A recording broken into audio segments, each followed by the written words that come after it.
Okay, we're here to talk Star Trek. We got our Trekkies in the audience. We sang happy birthday to Sean because it's his birthday today. So let's give him a Marshfield welcome again for the Cherry Blossom Festival. And Sean, introduce yourself. Tell us about yourself and what you did on Star Trek. Star Trek was my beginning in television, and it was a great, how shall I say, meeting with Gene Roddenberry that I didn't know who he was. And the lady that saw me in the theater one day, she says, "Oh, you'll find out who he is when you go there." And she says, "You got to be at Paramount tomorrow. You'll see how they all work over there, and there's a new show they're doing called Star Trek." And I said, "Oh, I never heard of it." "Oh, you will, you will." And she was so profound about the show before it really had hit big, because our show, it was actually the beginning was on a show that was a pilot that they made with Jeffrey Hunter. And so I knew Jeffrey Hunter, who he was, and when I got into the show, or into the Paramount, the casting people said, "Oh, go into Mr. Roddenberry's office. He'll see you in a few minutes." So all of a sudden, this gentleman comes in, very big, tall guy, and he walks around, he just nods to me and everything, and he has a picture of Jeffrey Hunter in his hand. And he says, "How long you been doing this?" And I said, "Oh, 2 years in the theater," and blah, blah, blah, blah, blah, blah. And he says, "Well, stand up for a second." I stood up, that's right. And then he took the picture of Jeffrey Hunter and he put it next to me and said, "It's a match." He put it down on the desk. He said, "Sit down." I sat down and he says, "First of all, are you allergic to this certain kind of makeup we're going to use?" And I said, "Oh, no." And as an actor, even in theater, you never say yes to anything that's bad. You say, "Oh, no, I'll go through that. Everything will be fine. No problem, no problem." So that's how I got the part of Captain Pike in the wheelchair with all the scars and everything. I've got stories about that, but I don't need to go into that. But anyway, it's incredible. Well, welcome. This is your first time at the festival, isn't it? Yes, first time at the festival. Welcome. Wonderful people, great people. She's got her cherry blossom pink down there. There she is, Sandy Gimple. So tell us who you are. Yeah, go. And what you did in space. Listen, I'm really honored to be here. This is my first time here also. I'm Sandy Gimple, and I did the original pilot, The Cage. I played a Telosian, with the heads and the whole thing. And then I got to come back after they didn't sell the pilot and do Mantrap, where I got to play the salt vampire and suck the salt out of Shatner's face. So that's how I got started on Star Trek. And how about our lovely young lady in the middle, Beverly? Young lady, thank you. Yeah, you're welcome. So nice to be here. I just have to say something first, because I'm speaking for so many of us here that are all friends, and some of us have been here a few times. This is my third time. And it's just so nice to have all of you here, and it's so sweet when you come to our tables and you thank us for being here and all that. And I always say it should be the other way around. Like, we should be thanking you, because without all of you, we would have no reason to be here. And I have been very blessed because I worked with a lot of wonderful people. And before I go into Star Trek, I just have to give a thank you to you, Richard, because he's such a wonderful moderator, and he works so hard, and I think you know more about our careers than some of us know ourselves. And it's funny because, well, I've been very fortunate that I've worked with a lot of people, and I feel very grateful for that. But one time I was doing one of these little panels, and it was a very nice moderator, and he was asking about certain people, and then he actually asked me if I had ever worked with Clara Bow. And it's like, she was from the silent movies. I mean, I'm old, but I'm not quite that You old. weren't the it girl. So You I weren't just the have to it girl. thank you, because you always know the right questions, and you know all about us, and it's always you. a pleasure. Well, we're happy that you're here, and you guys all make it fun, and the audience always makes it fun for us, too. Does anybody know, here's some trivia, does anybody know who we owe a debt of gratitude for having Star Trek on the air to? Lucille Ball. Yes, Desilu Studios. Lucy saw something in that show, and she said, "This is going to be a hit." I worked with her son, and on the show, and he told me on a police story. I was in Police Story with Lucy's son, and he was telling me about Star Trek, and he said, yeah, my mom, he said, you know, I don't know if you know this, but during the time that it was starting and going, she walked in one time and she was telling people all about this and this and that, and then all of a sudden I had to stop her and said, Mom, it's not a comedy. She thought it was a comedy. For the first 3 or 4 weeks, she said, oh, when are they going to start laughing more? And she helped finance the show. That's what her son said. Yeah. Anyway. So yeah, so all the Trekkies out there owe the redhead, the other redhead, Yeah. a debt of gratitude. Do we have some questions? Let's start with questions. We usually do it the other way around, but does anyone have any questions for our guests? Yes, sir. Yell loud. Sean, what was it like meeting Anson Mount? Anson Mount. Oh, very, very, very good. Yeah, he and I hit it off really well, and I think he's the perfect guy to play that character, because I never got into playing the actual guy all well and good. And we talked about that, and he says, well, you know, because I know he was on the railroad show, you know, the building of the railroad, and what's interesting is his guy, his boss on Hell on Wheels, was a Star Trek guy. He was in Star Trek. So here they are doing that show, Hell on Wheels, and all of a sudden they both come over to Star Trek. It's just amazing. Yeah, he's a great guy. Yes, sir. There were so many of the Star Trek characters that were in westerns early on, from Yes. Leonard Nimoy to Bones Yep. to William Shatner. Were you? Yeah, I was. I did 3 westerns just before that. And that was the rage during that time. Yeah, it's true. Kept you employed, right, Peter? Westerns are westerns. What's your favorite? Favorite western? I haven't made it yet. Ah. I won't go there. That's a filmmaker right there. That's. All right, what else? Any other questions right now? Yes, sir. Jack. I want to thank the show for my communicator. Oh, yeah. Ah. That's great. I don't. That's funny.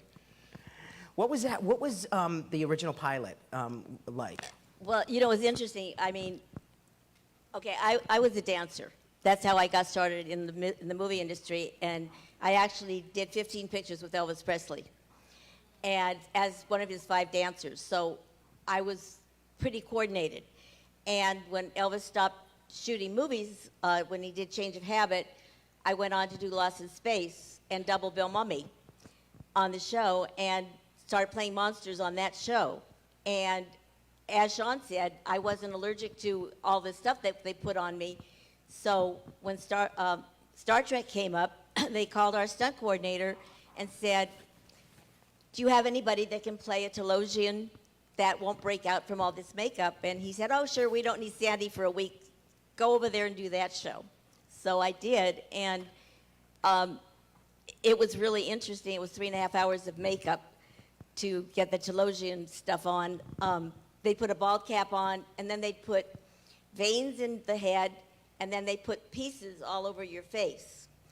And then to make the veins move like we could do mental telepathy, they had a tube that ran down your arm to a ball, an air ball in your hand, and you would squeeze it so that the veins would move.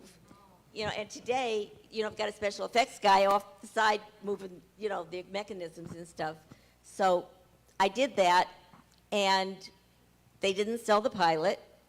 And so I went back to work on Lost in Space, and then about a year later, Lucille Ball put up the money to do the show because the network didn't want to. And they called me back and asked me if I could play the salt-sucking monster. And then I got to work with Shatner because Gene had, you know, recast the show. And that show, that particular thing, I mean, it was, you couldn't see out of that costume at all, let me tell you. I mean, I would go, the suckers on the hands were past my fingers, so I would go to put my hands on Shatner's face, and I'd miss him. I would hit him in the back of the head. I mean, it was terrible. I was so embarrassed I wanted to cry, and he's laughing. He thought that was really funny. And I finally said to Gene Roddenberry, I said, you've got to do me a favor and take the hood off, the head off. You know, it was all sewn to the costume. And I said, I can't see. Let me figure out where I am and back myself up, you know, and then, you know, figure out so I can hit him just perfect in the face. And they had agreed to that, and so they took everything off. We set it up, and it worked perfect. When I would morph from the girl to me, or she would morph from, you know, back and forth, they would have a screen in front of the camera, in the lens, in front of the lens, and they would draw our position on that lens, and then they'd take out the other person, put one of us back in to match perfectly, and then take the plastic off, and then we would shoot again. And, I mean, it's totally different today. They don't do anything like that anymore. But it was an interesting job. It was the start of my stunt career, really.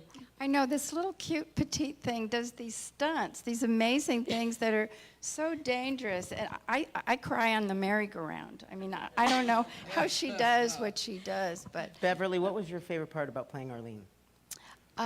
Well, when I did my episode on Star Trek, it was the second season, and it was an episode called The Deadly Years. And I wasn't really that familiar with it, and it wasn't really that popular yet.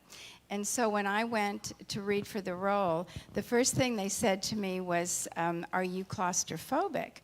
And I didn't say anything, but I thought to myself, that's kind of an odd question, because thought I was there to read for the role, and they're asking me if I was claustrophobic. And I said, no, I'm not. And they said, okay, good. And now we want you to read. So then I read for the role, and it turned out the reason they needed to know if I was claustrophobic is because it was the episode where we all got old, and I was Lieutenant Arlene Galway. So I was the youngest on the crew, and I get this disease, and I start to get older and older, and then in the end, I died of old age, and at least I got to die in Captain Kirk's arms, so it wasn't a total loss. But the makeup, well, we can all attest to that. The makeup was pretty grueling. I know for me, because they had to make a plaster cast of my face and then a rubber mask, and I had to breathe out of a straw till the plaster cast got hard enough so they could make the rubber mask and put it on. So I was in makeup like 4.5 hours, kind of like today. It takes me the same amount of time to do my makeup, but anyway. But Sean, you worked on the show from 1966 to 1967, and then you went off to do art and do lots of other different things. Photography was my favorite Yeah, thing. and Legos? Yeah. And but when did you figure, like, oh, wait a minute, this thing is still popular? And because everyone always has those stories where the shows are happening, and there's an artist that did something a million years ago, and he goes, what do you mean, somebody's going to actually pay to get my autograph, or they want to meet me? So when did that all happen for you? I guess it was just 10 years into it, and somebody called me, and I had moved over to Arizona, and one day I'm driving up the main street in Arizona in Phoenix, and I see a big sign, hand done. It says, Star Trek Expo, come on down. Yeah. And I walked in, and everybody had a fake costume they made. Nobody could buy anything. They made them, and they put the little shield over here and everything. Yeah. And the guy was asking me, he said, you want to come in? And I said, well, I was in the show. You were in the show? Who were you? I said, I was Captain Pike. And can you wait right here just for a minute? So all of a sudden he goes in, there's about 75 or 100 people in the place. And Yeah. Captain Pike just showed up. And they all went, yeah! They came running out in the lobby. Right. It was really weird. And then I went in Right. and started it. And then I realized that it's a phenomenon. It is This a thing is phenomenon. coming it back. truly is. I mean, it's known all over the world. And to think all these years later, because it was not on TV, it was like Oh, 3 no, seasons no. or Yeah, something? yeah, It was a barely. short-lived. Well, I can say I got everybody paid because I found out that they were not paying us for stuff overseas. And the guy called me from Paris, and he said, oh, Sean, you all know this, and Stadtzoek is very big. And I said, wait a minute, I got to see if I get checks from you. He said, no, you better check on check. I said, okay. So I go and I ask, and no money from SAG. Oh, and then I called the guy at SAG. I said, wait a minute. I went into Barnes & Noble, and I saw all of us, my 4 episodes I did on VHS in a line. What? Yeah, Star Trek. Do you know that Barnes & Noble is selling this all over the country? No, man. I said, yeah. So can you check into that? He said, yeah, I'll do it. And so I waited and waited. About a month later, he calls back. He says, Mr. Kenny, I just want to let you know you got just 2,500 people paid. Wow. Wow, good. Thank you. Yeah. That happened. Do you still get those 10-cent checks every now and then? Yes, absolutely. We all No, think no, no, we all think celebrities are super No, rich and they get no. paid lots of money for these episodes, You know, right? we didn't make anything for the longest What was the time. smallest check that you ever got? I got one a couple weeks ago for 1 penny. Yeah. And Yeah, it's I so got funny one. because Yeah, one for What a about couple, I got one for a couple of dollars, but what's really weird the other day is the guy called me and said, they want to use your image on young Sheldon. I said, what do you mean? Oh, the kid's supposed to look up at the TV, and there you are, and you're in the wheelchair coming down and going into another room. I said, they're going to do it. And I said, oh, okay. He said, no, I think they're going to do it well. I said, oh, okay. And I laughed about it. And then all of a sudden, I got a check for $1,500 about 3 weeks later. Yeah. I'm saying Easy somebody at SAG is looking out for us. Right. Somebody, as Right. we hope. but we get foreign residuals too. Foreign. Yeah. We get foreign. And one time I got a residual, and it was listed. There were 10 different shows that they had, and they go through this whole thing, this procedure. They list the name of the show, the name of the episode, the production company, the gross amount, the net amount, and so they were all individual. And there was one from Sweden and Switzerland and Hong Kong Wow. and Japan and Italy and Germany. Amazing. And what they did was they put it into one check. It was a foreign residual, but they had it itemized so you'd know what it was for. And the check for all these shows was $10.97. Yeah, what's the And they deal? took taxes out, didn't they? yeah. They took some A lot taxes of out. taxes. But it's so funny. You get your all your foreign residuals come in Yeah. a pink, in pink paper. Why I don't know, but it's always pink paper, Because they're on- and they're all lined up. You get like 5 pages of them, and you're thinking, oh boy, until you look at the check, and it's like $10 or $20 if you're lucky. And there are checks. I've gotten checks for a penny that they took the taxes out of, so the check was zero. Zero. Well, oh, really? Wow, you Oh, beat and me. there was a club in Studio City, a bar, and it says, he who has the lowest residual check gets a free drink. So anytime I got 10 cents, It's I better crazy. go over there. Yeah, get a free drink. Questions? Anybody else got some questions? Yes, ma'am, in the back. This is not Star Trek related, but Sandy, my mother said that you did stunt double for Debbie Reynolds. Sandy, did you work with Debbie Reynolds? Did you do Stunt stunt Yeah, work? I was Debbie Reynolds' stunt double. The funny part about that is, there's this place in California called Pacific Ocean Park in the 60s. And it was a theme park where people would go. And Westinghouse had a show. They had a Jack and Jill dancer come in and dance to bring the people in to the show. So I got that job, and I had a 3-year contract, and I had gone out and auditioned for West Side Story while I was under contract, because I was like 21 years old. I didn't know what was going on. So I got the job as a jet, and then Westinghouse wouldn't let me out of my contract, so I couldn't do West Side Story. So as soon as my contract was up, I auditioned for the Pleasure Risk Company with Fred Astaire and Debbie Reynolds. I got to dance on that show and met Debbie and went on to double her till the day she died, actually. We became really good friends, and she actually, we did a show called These Old Broads, Oh, yeah. and I stunt coordinated the Great- show great and directed second unit on it and doubled Debbie. So if you've never seen These Old Broads, it is phenomenal. It's It is classic. You guys, you should see it. It's Elizabeth Taylor yeah. and Debbie Shelley- Reynolds. Now you know what happened between those Shirley two. MacLaine. Shirley MacLaine. Yes. And it was just a great, Oh, great it was crazy. Hollywood, about old Hollywood actresses that get Yeah, together. and working with them was and just funny enough, iconic. in life imitated art, art imitates life. Debbie Reynolds and Elizabeth Taylor had this feud, and in real life, of course, we know And what Carrie, happened. actually, Carrie wrote it. Yeah. Carrie Fisher wrote the show, Yeah. which was. And you also doubled cool. Sorry, Betty White. Betty White. Yeah, I doubled Yeah. Betty White too. That's my dog's name. I named my dog after Betty. You named your dog Betty Well, White? she was would a re- love that, by the way. I know knew that. Betty, and she would love that. I know that. Yeah, yeah. My little dog was a rescue. She had been confiscated, and she was 14 years old, and she's all white. She's a little Chihuahua who had been confiscated. And I've always been a huge fan of Betty White, and I thought she would love that. So Yeah. I named her Betty White, my dog. Yeah, yeah. So going from Star Trek to the art world, the world of art. I mean, you know, yes, acting is a form of art. That was a pretty big jump from going in front of the camera to actually creating art and photography. I think one day a guy come over to me and he said, "Oh, what do you think of my shots?" And I said, "They suck. I'm sorry, they're terrible, man. Who took these pictures?" And he said, "Oh, a guy, and he's you know, this photographer, he does this and that." I said, "There's no essence. What's essence? It's your feeling in your eyes. It's not there." So I said, "Come on outside." And he was doing commercials, so I took him outside.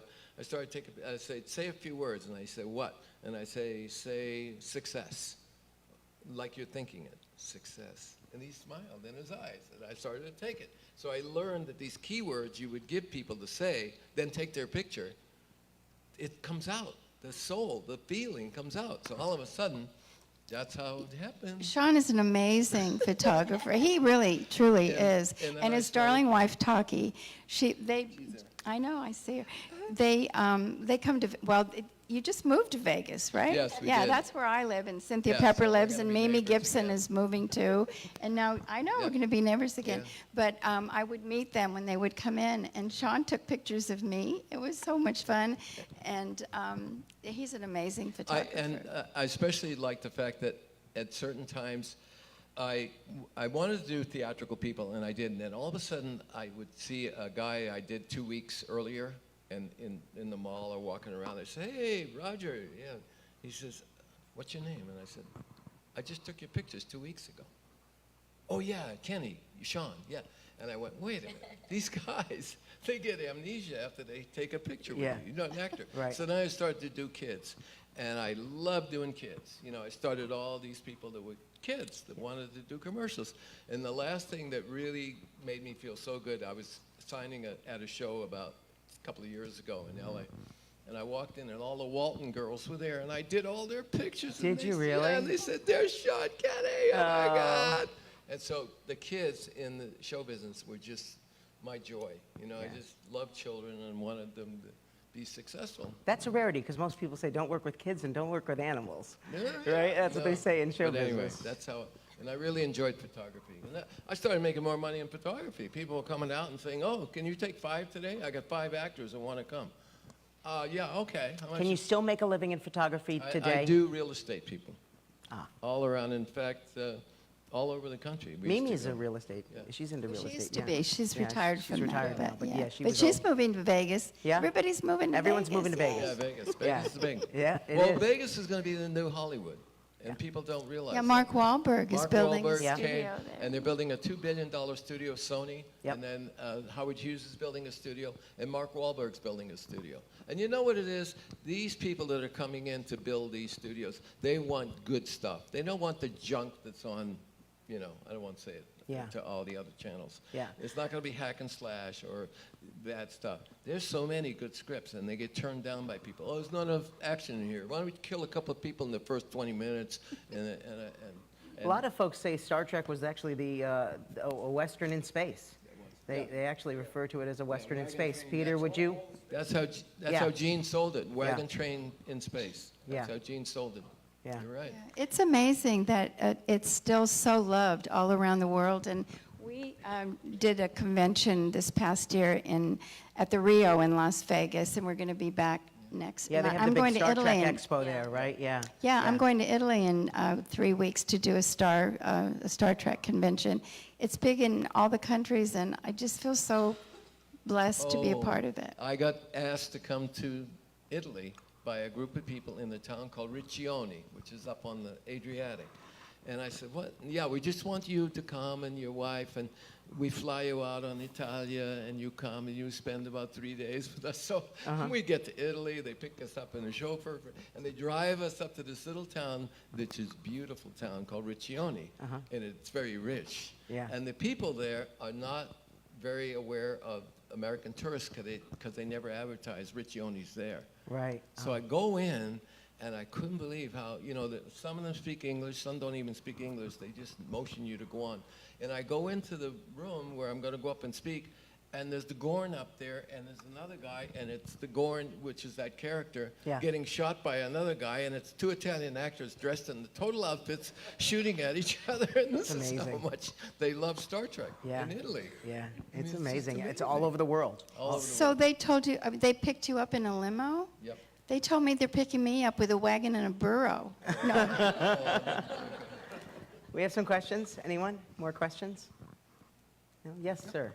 Yeah, look- What was the camaraderie like on set, and as guests, were you kind of welcomed in by any particular person, or was it just business? You go in, you shoot the scenes, and then you're done? Well, because I came in early, and I'll tell you a quick story. I'm going to make it quick. I had to be there like she says, the makeup. I had to be there 6 hours before they started the show. So I had to come at 4 or 5 in the morning, and maybe the people would come at 10, because I had to put all that makeup on me as Captain Pike, the injured Pike. So here I am getting all that stuff on, and then they tape my mouth down so I can't talk. So all of a sudden they roll me out at 10 o'clock, and all the actors say, where'd you get this guy? And, well, he's Pike, the injured Pike, and everything. Oh, okay. So they turn me around and face me, and then Jimmy's standing behind me, and Doc's standing behind me, and then they're looking up, and Kirk is up there on the set, and he's getting his lighting, and he's telling the gaffer to pull all the lights over on him. And Jimmy says, "What the hell is he doing?" And Doc says, "He ain't going to get away with it." Because they don't know that I can hear really well. So all of a sudden, you become part of the furniture. And I'm sitting there, and they both walk around after Kirk leaves, and he goes up, and I could see Jimmy, and he says, "Push that light back over where it should be." And then Doc says, "Yeah, you better put them, we all better be lit just as good as he is." Because he had left the set, Yeah. but that Right. was Shatner, that was his... Yeah, Shatner is an interesting character. Very Yeah, interesting. he's- But with me, because I played Lieutenant DePaul the following Yeah, season, sure. I'm 6 feet tall, and he's about 5'7", 5'8". Well, I stood up in one of the scenes, and he got really ticked and told the director to put me down. He went like that. And I said, "What do you mean?" And the guy comes over, the AD comes over, he says, "You better sit down. He doesn't like you standing up." I said, "Okay." Oh, so that's TV for you. We have another question? Yes, sir. Have any of you been to see the stage set that's been recreated in Ticonderoga, New York? Yes, Loved it. Yeah, it was Fantastic. amazing. it's my hometown. Well, that's Ticonderoga's not. Yeah. Albany is. That's where I spent my summers They up did in a Lake really George. fabulous Lake George is job. where I spent my summers. Boy, does It's he pretty do cool up Elvis there. really well. Yeah, he does that too. Yeah, he can Ma'am, sing. in the front.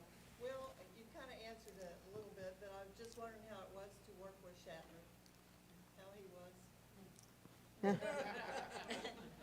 A lot of people. He's do an that. astronaut now. In Did you know that? He went to space In for fact, real. George Takei will not appear at any show with him. Yeah. So And that's George is a lovely man. And he is a lovely guy. He came to me one time, and I was DePaul at the time, and he says, "I'm going off to work with John Wayne." And I said, "What are you going to do?" And he said, "Green Berets." And he says, "I'm playing a Vietnamese guy." I said, "Really?" He says, "Yeah." He says, "I don't think I'm going to be on the show anymore." I said, "Really?" He said, "Yeah, you're going to be the navigator, and they're going to bring an extra guy in to be the helmsman." I said, "Oh, okay." I didn't know what was going politically, but that's exactly how he wanted to quit the show, and I think his contract was coming up, and sure enough, Gene realized that he didn't give him enough stuff to do. You know, your window dressing, we used to call it, right? Nichelle, the same thing. She walked away one time. She went to Gene and says, "I'm leaving, my contract's up in October," and she goes, and then she goes to the NAACP meeting in LA, and who's there? But, what's his name? Martin Luther King. She walks in and everything, and the wife comes running over, and she says, "Oh, my husband wants to meet you. You're the best thing on television." She goes, I just gave my last," and she says, "What? Wait till I tell my husband." And so sure enough, Martin Luther King comes over and says, "Did I hear that you left the show?" And she says, "Yeah, I gave them a contract that I'm not going to, he said, you go back there and you tell him you want that contract torn up. So sure enough, she told me. She went back there the next day, and she went in and told him about Martin Luther King. And Gene says, oh, you want your contract back, right, that you signed, that you're not coming? And he opened the drawer, and it was all torn up. End of story. So Well, that's, I Dr. loved King was a Trekkie. he Who was. would have known? I loved working with William Shatner at the time. He was very nice to me, and I know he kind of had a thing for the ladies, but you know, here I was in this Are you makeup, going and to I tell looked us like I was something today, Beverly? No. But he was very nice, and for my little episode, I just did the one episode, and I died, and I wasn't even wearing red, and they let me die. But anyway, and there was a scene where I come in, and there's this mirror on the wall, and I look in it and say, that's a stupid place to hang a mirror. And then the next scene I come in, and I croak, and I landed in his arms, and he was very nice to me. But the scene before, when I came in, I come in and I say something about my hearing's going and I'm not feeling right. And anyway, as an actress, you always try to be prepared and know your dialogue and be on time and everything, and I always tried to do that. However, in this one scene, I forgot my line, and I was supposed to say something like, there's something wrong, my hearing's going, and instead I said, there's something wrong, I feel like hell, I can't remember my next line. And so anyway, everybody cracked up, and as it turned out, I'm on the blooper reel. So people that watch the Star Trek blooper reel, I'm on that. Sandy, you had something to add? He was, well, with the salt vampire.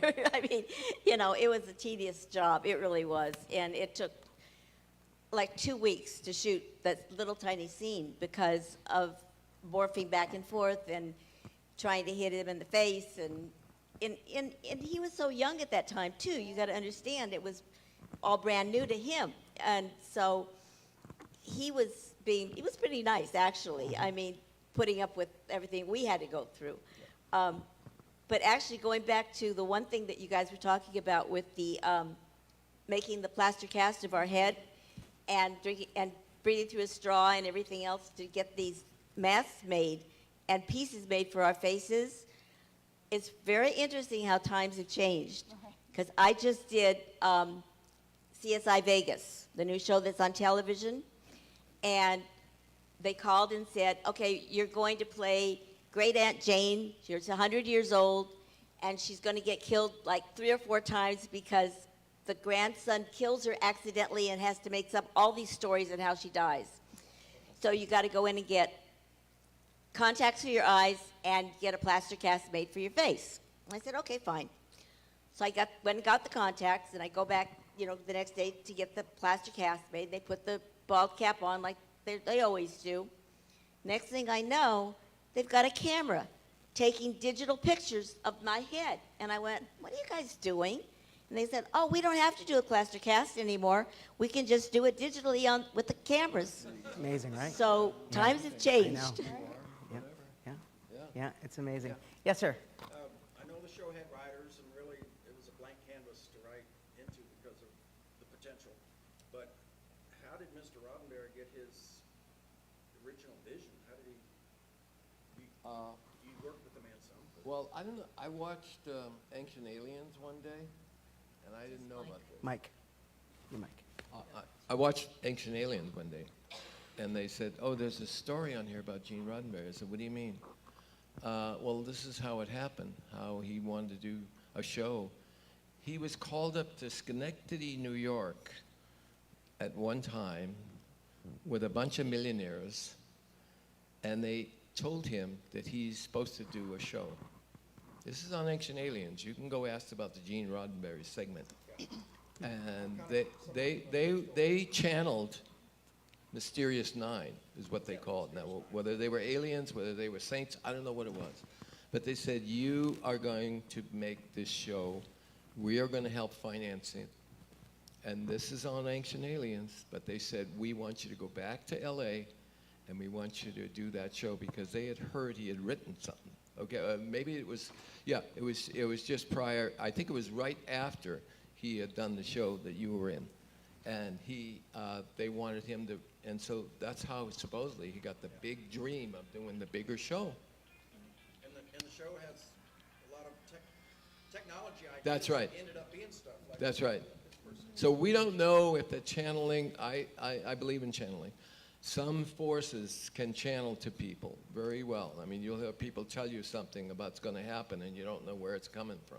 But I think that was a very mysterious show to watch it. I hope you guys get to see it. Just ask for Ancient Aliens on Gene Roddenberry and the Mysterious Nine. It's pretty amazing. You know Well- what's so interesting about Star Trek, which always amazed me? I mean, I didn't know about conventions or doing talks or anything until Richard Arnold, who was Gene Roddenberry's assistant, called and said they're doing a 50th anniversary in Vegas. Do you want to do the show? And I went, yeah, sure, okay. But anyway, I went and did the show, and there's tons of people there, and the people, I'm more interested in what you guys are doing, you know, what you do for a living, and you're always asking me about questions about me, which is cool, but I found out there were doctors and lawyers and astronauts, and I said, how did you guys get into that field? And they said, it was because of Star Trek. Yeah.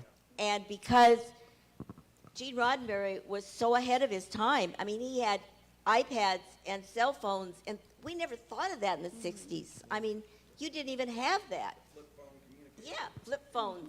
And that's our first cell phones were flip phones. The guy that did the first flip phone was Motorola, and he was a Star Trek fan, the guy that invented that.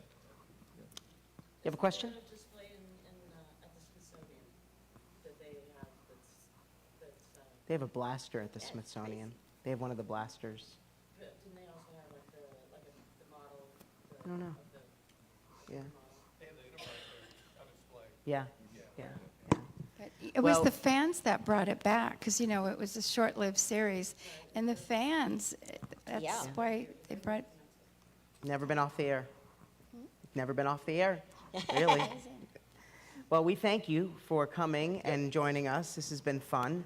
Boldly going, right? Yeah, we'll be there tomorrow for you. Yeah. If you Come to want- the autograph show tomorrow at the community center in the morning, Friday morning, and then Saturday as well, and meet these folks and get a picture and listen to some more stories and share And your stories. I too. don't know. I think I have a book about my life that, as a stunt lady and breaking glass ceilings for women, and I think it's out here in the hallway. Is Okay. what we were going to. Yeah.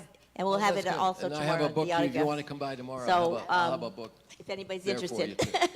But We you all guys, have thank books. you so Everybody's much got a for book. this. This is incredible. Thank you for having me here. I really have been having a great time. Thank you so much. yes, thank you thank very you, all much. of you.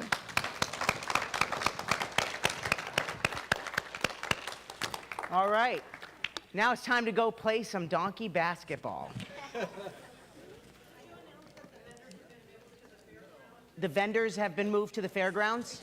Okay, so all the vendors are now at the fairgrounds as well, Friday and Saturday.